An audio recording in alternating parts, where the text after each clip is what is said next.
continua dizendo, verso 5: a outra parte caiu entre os pedregais, onde não havia terra bastante, e logo nasceu, porque não tinha terra funda, logo nasceu porque não tinha terra funda, mas vindo o sol queimou-se e secou, porque não tinha raiz. Não existe planta sem raiz. O que sustenta a planta é as suas raízes. Ela já começa com as suas raízes. Isso é interessante. Então, se cair entre as pedras,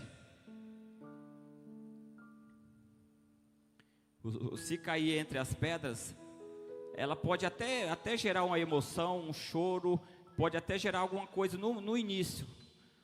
Mas por ter um coração duro, por não ter uma terra fértil, por ter pouca terra, a semente ela não germina por muito tempo, por falta de raízes. É por isso que João, capítulo de número 1 João 3 e verso 9, a Bíblia fala que nós precisamos lançar raízes. 1 João capítulo 3 e verso 9.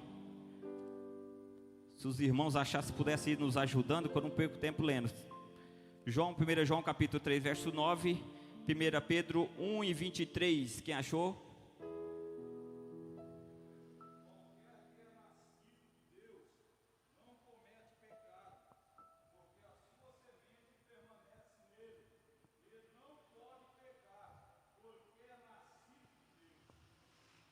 Amém.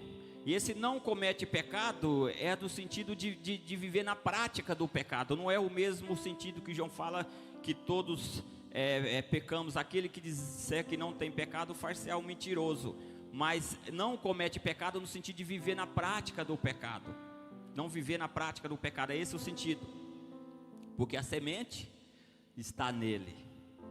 Pessoa que tem semente, ele não vive na prática do pecado. Por quê? Porque automaticamente quando ele pisa no tomate, a semente, a sua própria consciência mostra a semente, mostra a palavra. E a palavra o corrige, se conserta, pede perdão, resolva.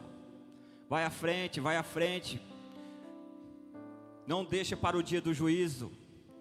Oh, louvado seja Deus. É por isso que é diferente. Eu sou salvo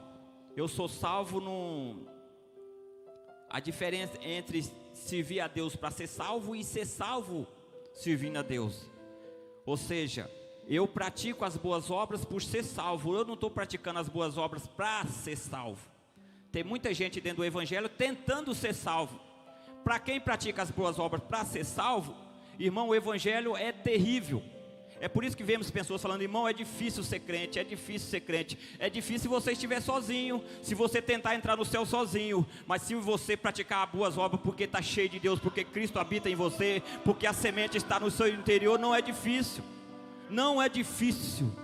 Não é difícil, você não precisa me induzir a dar glória, porque automaticamente no meu interior o próprio Espírito me faz isso.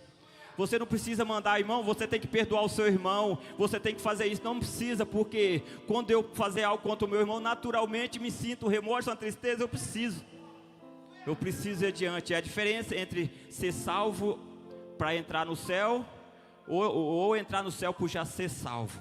Louvado seja o nome de Jesus. 1 Pedro 1 e 23.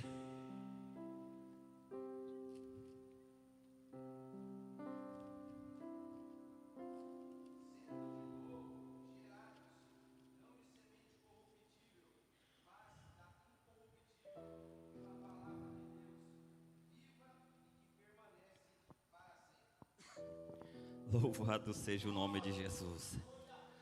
Essa é a palavra incorruptível. Aleluia. Louvado seja o nome de Jesus. Então a semente que é caída entre os pedregais, ela não fica por muito tempo, embora começam a lançar raízes, começam a ter estrutura, a dar firmeza, mas por ter pouca terra, logo ela morre, né? No verso de número 20, ele fala: Porém, a que foi semeado entre os pedregais é o que ouve a palavra e logo a recebe com alegria, mas não tem raiz em si mesma. Antes é de pouca duração e chega a angústia, a perseguição por causa da palavra, logo se ofende.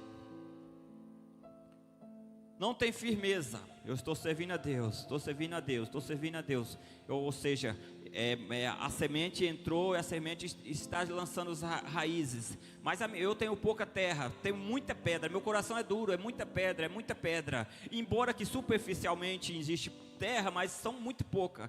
Então o que acontece? Por eu não ter estrutura, por eu não ter terra o suficiente para que a semente continue lançando raízes, à procura de sustentação, porque as raízes, ela dá sustentação à planta, por não deixar, por estar impedimento, por estar vedado a raízes a prosseguir, ela não vai avante. E eu perco a bênção. Quando nós olhamos para Jeremias capítulo de número... Jeremias 17, eu dificilmente eu prego usando o esboço, se eu pegar um esboço, rapidinho eu perco o papel, porque eu sou meio elétrico, mas Jeremias 17, na realidade ele traz o mesmo sentido dos salmos de número 1, né?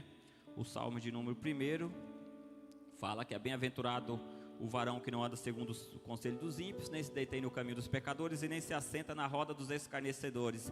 Antes tem o seu prazer na lei do Senhor, e na sua lei medita dia e noite, porque quem medita na sua lei de dia e noite, irmão, a palavra naturalmente é transferida para a memória permanente, porque existe uma meditação, existe um sacrifício, uma análise, uma auto-pesquisa.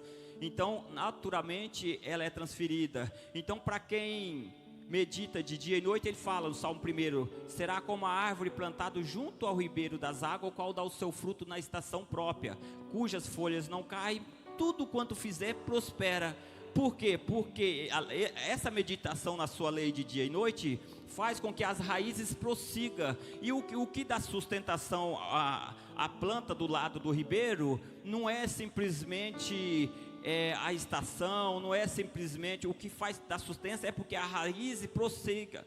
A raiz da planta, ela segue. Para onde ela vai? Ela vai para o ribeiro, e o ribeiro mantém a planta. Então ela não tem problema, pode passar estação por estação que ela continua produzindo. E o maior mistério, por quê? Porque não existe uma vedação de pedra que impeça que a raiz vá até o ribeiro. Não existe. Agora, pessoas que têm o coração somente superficial, às vezes é até emotivo, a palavra foi pregada, o camarada até chorou, foi embora, mas não tem sustância, e precisa essa pedra ser trabalhada.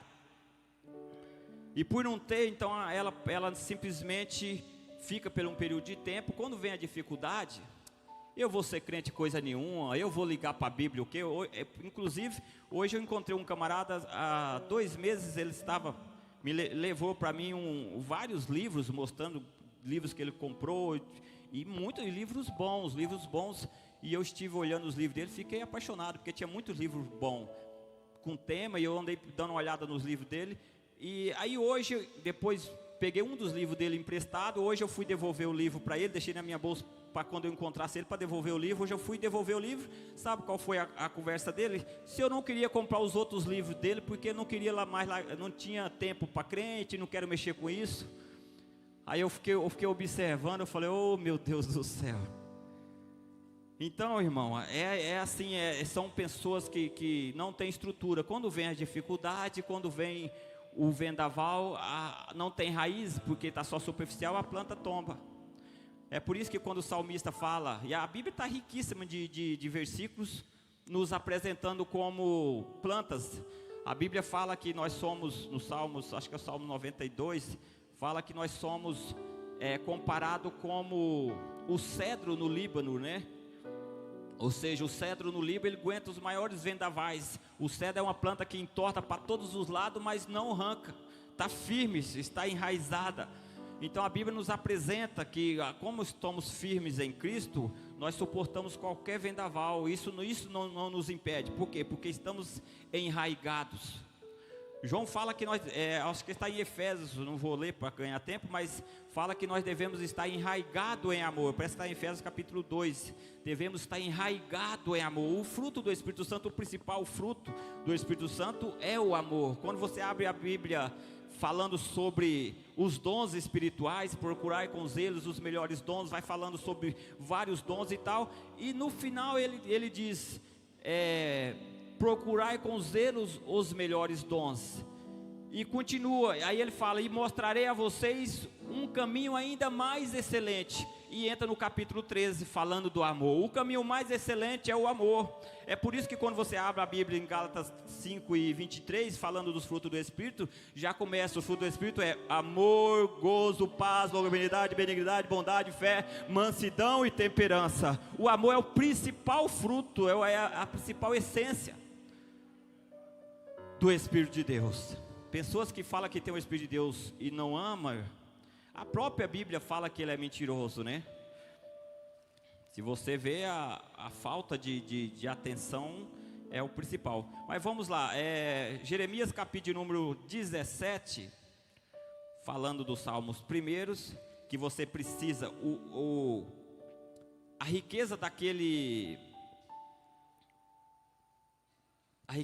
árvore plantada junto ao ribeiro, a riqueza é porque ela tinha lançado as raízes e as suas raízes tinham ido até o ribeiro. Isso aqui Jeremias explica, verso 17, capítulo 17, versículo 5 em diante, ele está dizendo: assim diz o Senhor, maldito o homem que confia no homem, ou seja, maldito Josias que confia em si próprio, e faz da sua carne mortal, faz da sua carne o seu braço, aparta o seu coração do Senhor. Aí ele vem falando, porque será como a tamareira no deserto, e não sentirá quando vem o bem, antes morará em lugares secos e deserto, na terra salgada e inabitável. Agora vai falar sobre o que é bendito. Bendito o varão que confia no Senhor e cuja esperança está no Senhor, porque será como a árvore plantada junto às águas, junto ao ribeiro, que estende as suas raízes para o ribeiro, e não receia quando vem o calor, mas a sua folha fica verde, o ano da sequidão não se fadiga e nem deixa de dar fruto. Louvado seja o nome do Senhor. O maior mistério da nossa produção não está em mim, está no ribeiro. E as raízes, por eu ter uma terra fértil, eu fiz com que a palavra alcançasse o ribeiro. Então a palavra de Deus ela cai, mas o próprio Deus se encarrega de regar a sua semente com água. Louvado seja o nome do Senhor. Que tenhamos uma terra fértil, irmão. Que tenhamos uma terra produtiva. Precisamos ter uma terra fértil. Cultiva a nossa terra, cultiva a sua terra na oração. Tenha o coração aberto para que a palavra germina. Procura de maneira alguma, não saia sem a compreensão. Procura viver a palavra. Pessoas que vêm, só olham para a palavra quando está dentro do culto, irmãos. Isso aí são crentinhos, bebezinhos espirituais. E são facinhos de ser levados, são facinhos de distanciarem, de perder a fé. Por quê? Porque não vivem. Porque num culto você não consegue. Porque quantas mensagens, quantas palavras eu já falei aqui. Então as palavras ela têm uma grande facilidade de simplesmente passar pela sua cabeça. E você não consegue enriquecer espiritualmente. Por quê? Porque se eu prego meia hora que usei 30 versículos bíblicos, você vai chegar na sua casa, você se chegar a meditar e procurar, você ainda consegue absorver talvez uns 50% do que você ouviu em relação às escrituras. Mas se deixar para daqui uma semana, você não consegue lembrar de mais nenhum versículo. Por quê? Porque simplesmente passou. Então você precisa chegar a meditar, analisar, e com o tempo isso aí vai se tornando comum na sua vida. E quando mal percebe, você está sempre enriquecido. O pastor está pregando, por que dentro da igreja existe durante a mensagem que é pregada, que é ministrada, tem pessoas chorando e tem pessoas que não falam, mas por que esse irmão está chorando? Não estou vendo nada demais. por que esse o fulano não aguenta lá, se levanta, chora, e o outro olha e fala, mas que é isso, gente, não estou vendo nada demais. Ou seja, na realidade é o efeito, porque o outro está tendo entendimento. Eu não preciso, quando o pastor meu aqui começa a falar, eu já falo. Isso aconteceu várias vezes, eu falar para Raquel, pode saber que ele vai lá para Romanos, fica observando. Nossa, como é que você sabia? Agora ele vai passar em Marcos, pode observar. Pergunta a minha esposa, nossa, mas parece que você já conhece. Por naturalmente, quando entra em semente, eu já começo a viajar na Bíblia em relação à semente. Quando vai falar de amor, eu viajo na Bíblia sobre o amor. Então, facilita o enriquecimento da sua vida. E isso nutre a planta. E ela produz linda. Quem passa de carro até para tirar foto, porque essa árvore é muito bonita. Louvado seja o nome de Jesus.